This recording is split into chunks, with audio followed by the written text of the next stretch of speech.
Il voulait le vrai amour. Mais il est tombé sur la femme la plus toxique qu'il ait jamais connue. Amadou reste assis derrière son bureau, le visage calme, mais les yeux froids. Sofia tremble sur sa chaise, incapable de parler. Je vais vous donner une chance. Une seule. Sofia lève les yeux, pleine d'espoir. Vraiment? Vous allez me pardonner? Amadou sourit légèrement. Pardonner? Non, mais je vais vous tester. Sofia ne comprend pas. Me tester? Comment? Amadou se lève et marche vers la fenêtre. Vous allez travailler pour moi, pendant 30 jours, comme femme de ménage dans cette entreprise. Aucun privilège. Vous nettoierez les toilettes, laverez les sols, viderez les poubelles. Sofia ouvre grand la bouche. Quoi? Mais je suis mannequin. Je ne peux pas faire ça. Amadou se retourne brusquement. Vous étiez mannequin. Maintenant vous n'êtes rien. Si vous refusez, je blackliste votre nom dans toute l'industrie.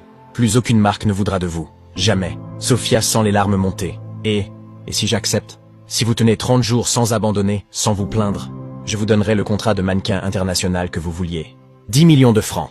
Sofia hésite. Son orgueil combat sa survie. Elle ferme les yeux. J'accepte. Le lendemain, Sofia arrive à 6 heures du matin. Uniforme de femme de ménage bleu, cheveux attachés, pas de maquillage. Les employés qui arrivent la reconnaissent immédiatement. C'est pas elle? L'influenceuse qui se la pétait sur Instagram?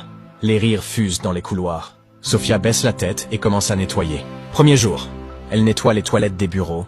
L'odeur lui donne la nausée. Elle vomit 2 fois. Mais elle continue. Deuxième semaine. Une employée renverse volontairement son café sur le sol devant elle. Nettoie ça, la star déchue. Sofia serre les dents et nettoie sans un mot. Troisième semaine. Dans la salle de pause, des employés parlent fort exprès. Tu te souviens quand elle postait ses voyages en jet privé? Maintenant, elle lave nos chiottes. Explosion de rire. Sofia mange son sandwich bon marché en silence, les larmes coulant sur ses joues. Quatrième semaine. Jour 28, Sofia est épuisée. Ses mains sont abîmées. Son dos lui fait mal. Elle nettoie le couloir du dernier étage. Soudain, 3 employés s'approchent d'elle. L'une d'elles est celle qui a renversé le café. Alors, la princesse? Toujours aussi fière? Sofia ne répond pas. Elle continue à passer la serpillière. L'employé pousse volontairement le seau d'eau sale avec son pied. L'eau se renverse partout. Oups, désolé. Faudra tout recommencer. Les 3 femmes rient méchamment. Sofia regarde l'eau sale couler, sur le sol qu'elle venait de nettoyer, pendant 1 heure. Ses mains tremblent, ses lèvres tremblent. Elle est au bord de l'explosion. Vas-y, pleure.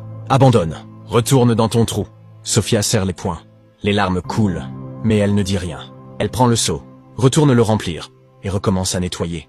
Les employés la regardent, choqués. Elle ne craque pas. Amadou observe la scène depuis les caméras de surveillance dans son bureau. Son assistant Boubacar est à côté de lui. Elle tient bon, patron. Malgré tout.